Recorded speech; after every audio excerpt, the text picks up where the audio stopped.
Bonjour et bienvenue sur Electronic 33. Je vais vous soumettre un amplificateur NAD C356BEE que voici. D'accord. Alors le client me l'a amené parce que cet amplificateur ne démarre plus. Quand je dis ne démarre plus, il n'y a plus rien. Zéro volt. Ni le voyant stand-by, rien du tout. Donc cette alimentation, j'ai réussi à avoir le schéma. Voilà, ici présent. Donc, qu'est-ce qu'on peut constater?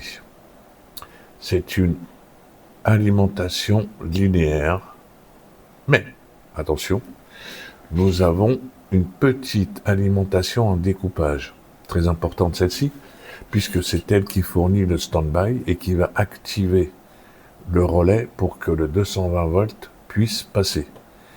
D'accord? Donc, nous avons quoi? On a une STR ici, et nous devrions avoir 5 volts sur ce point-là, à la sortie de l'alimentation. Voyez par vous-même, cette alimentation est directement branchée sur le 220 volts. Bien sûr, il y a le switch de mise en route, mais dès qu'on le met en route, la première ligne qui est alimentée, donc, c'est cette alimentation en découpage qui, par la suite, alimentera, le transphotorique ici présent. Donc, comme sur cet ampli, il n'y a pas de voyant stand-by allumé, je me suis dirigé sur cette petite alimentation à découpage qui, elle, dès que l'on met le switch en route, elle est branchée directement sur le 220 volts.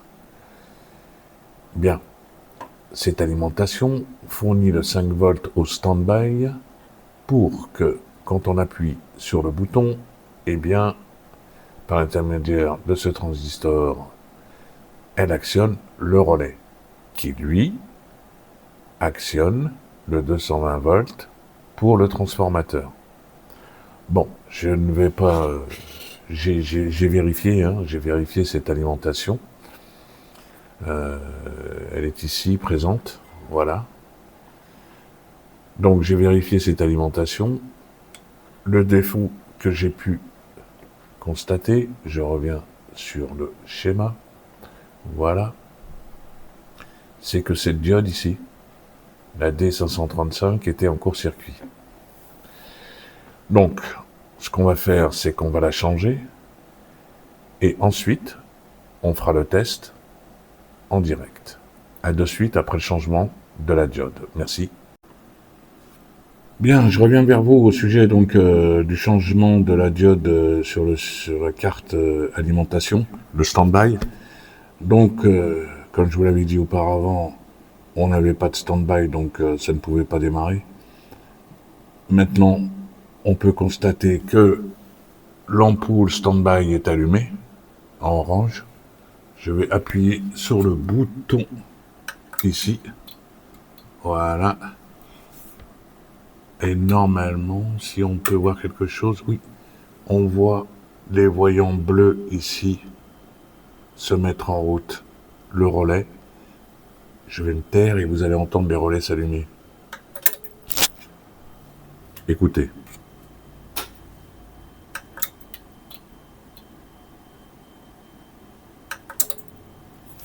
Voilà.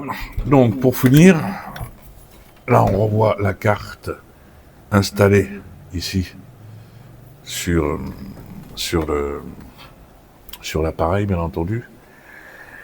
Donc, effectivement, le diagnostic était bon. C'est-à-dire que le côté stand-by n'était plus alimenté. Voilà, il n'y avait pas de 5 volts. Voilà. On a rétabli donc le 5 volts sur cette partie d'alimentation au découpage. Le 5 volts fonctionne, il peut agir sur le relais stand-by et envoyer ensuite les tensions ici présentes, 41, 12, 8 et 9 volts, sur les cartes de l'amplificateur. Donc, je vous remercie de m'avoir vu et écouté, et à une prochaine sur Electronic 33 pour une nouvelle vidéo.